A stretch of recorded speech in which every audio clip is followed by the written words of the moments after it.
Hello. આજે આપણે જે વિષય પર વાત કરવાના છીએ તેની ગંભીરતા સામાન્ય રીતે કોઈને જણાતી નથી.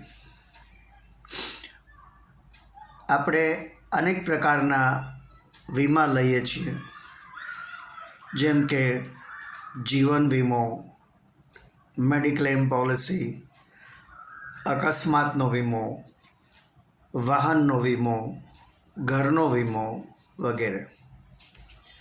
આ બધા વીમા દુકાનમાંથી વેફરના પેકેટની જેમ સહેલાઈથી ખરીદી શકાતા નથી. સૌથી પહેલાં તો આપણે જ વીમા કંપનીને વીમો લેવાની દરખાસ્ત આપવી પડે છે. દરખાસ્ત એટલે કે પ્રપોઝલ ફોર્મ.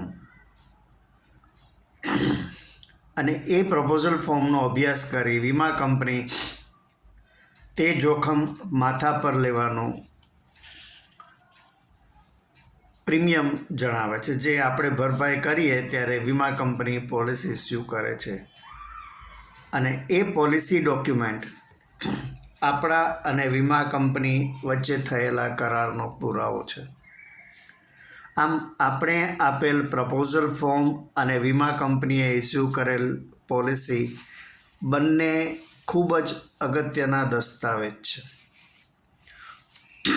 કોઈને બીપી, ડાયાબિટીસ, ફીટ આવતી હોય કે અન્ય બીમારી હોય તો પ્રપોઝલમાં છુપાવી નો એવો રિપ્લાય આપવાથી ક્લેમ આવે ત્યારે રિજેક્શનની શક્યતા વધી જાય છે. એક વ્યક્તિને ફીટ આવતી હતી, જે જીવન વીમાની દરખાસ્તમાં બતાવ્યું ન હતું. થોડા વર્ષો પ્રીમિયમ ભર્યા બાદ અલબત્ત અન્ય કારણસર તેનું અવસાન થતાં ક્લેમ મુકાયો, જે વીમા કંપનીએ રિજેક્ટ કર્યો. કારણ કે તમે આ વાતને છુપાવી હતી. કોઈ વ્યક્તિ તમાકુનું સેવન કરતા હોય, સ્મોકિંગ કરતા હોય, આલ્કોહોલિક ડ્રિંક્સ લેતા હોય, તે છુપાવવા જતાં ક્લેમ રિજેક્શનના ચાન્સીસ વધી જાય છે. ક્યારેક એજન્ટ ખોટી સલાહ આપે કે આ બધું જણાવવાની જરૂર નથી, તો પણ સમજી વિચારીને પ્રપોઝલ ફોર્મના બધા જ સાચા રિપ્લાય આપીને પછી જ સહી કરવી. કારણ કે વીમા કંપની વીમેદારને જોતી નથી. 100 કિલો વજનવાળો 60 કિલો વજન લખે તો વીમા કંપની તે વસ્તુ માની લે છે. બ્લડ પ્રેશરની ગોળી લેનાર બીપી નથી તેવું જણાવે તો તે ખોટું સ્ટેટમેન્ટ છે. રોજની એક સિગારેટ પીનાર સત્ય જણાવે તો વીમા કંપની કદાચ થોડું પ્રીમિયમ વધારે માંગે,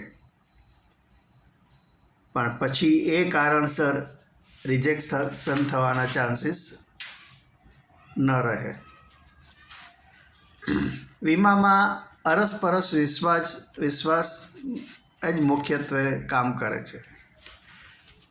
વીમો લેનારને ભરોસો છે કે હું પ્રીમિયમ તો ભરું છું, પણ અનિશ્ચિત જોખમ ઊભું થતાં વીમા કંપની ક્લેમ ચૂકવશે. અને વીમા કંપની વીમેદારે જણાવેલી માહિતી પર ભરોસો કરીને જોખમ પોતાના માથા પર લે છે. આજકાલ 1 કરોડનો જીવન વીમો લેનારા અસંખ્ય લોકો છે. વીમા કંપની પાસે એક ડેથ ક્લેમ આવતા તેઓ નજીકના ગામડે રહેતા મૃતકના પરિવારને મળવા ગયા. ગામના પાદરેથી જ પૂછ્યું કે મોહનભાઈને મળવા આવ્યા છીએ, એ ક્યાં રહે છે?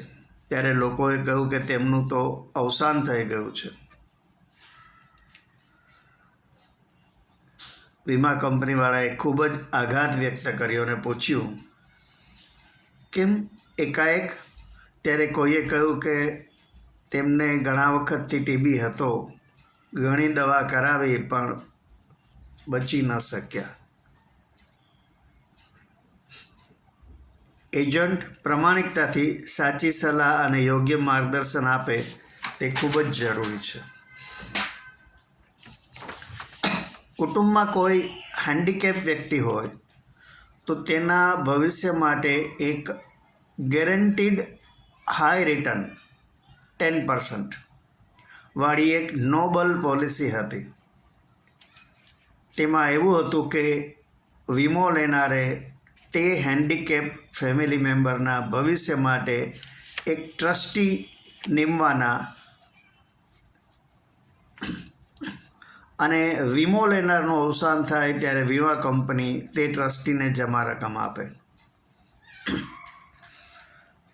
એ પોલિસી મેં પોતે નહોતી લીધી, પરંતુ એજન્ટોએ ખૂબ વેચી હતી, બધાને 10% ગેરંટેડ રિટર્ન બતાવીને. પણ મને ખબર હતી કે આ પોલિસીની ટર્મમાં મારા માટે ફાયદો લેવા મારા માટે મરવું જરૂરી છે. મારો પોતાનો પુત્ર 100% હેન્ડીકેપ હોવા છતાં મેં પોલિસી લીધી હોત તો શું થાત? પુત્રનું તો અવસાન થઈ ગયું છે, પણ વીમા કંપની પાસે એ રકમ પડી રહેત. વીમા કંપની મારા અવસાન બાદ જ પોલિસીની રકમ ટ્રસ્ટીને આપત. પરંતુ આ ટર્મ્સ જાણ્યા સમજ્યા વગર ઘણા એજન્ટોએ આ પોલિસીને ખૂબ વેચી કમિશન કમાઈ લીધું છે. અને એક મીટિંગમાં તે લોકોએ કબૂલ પણ કર્યું કે તેમને આ ટર્મ્સની ખબર નહોતી. જો આપને મારી આ વાત ગમી હોય તો મારા વિડીયોને લાઈક કરજો, આપના ગ્રુપમાં શેર કરજો અને મારી ચેનલને સબસ્ક્રાઈબ કરજો. આભાર. આવજો.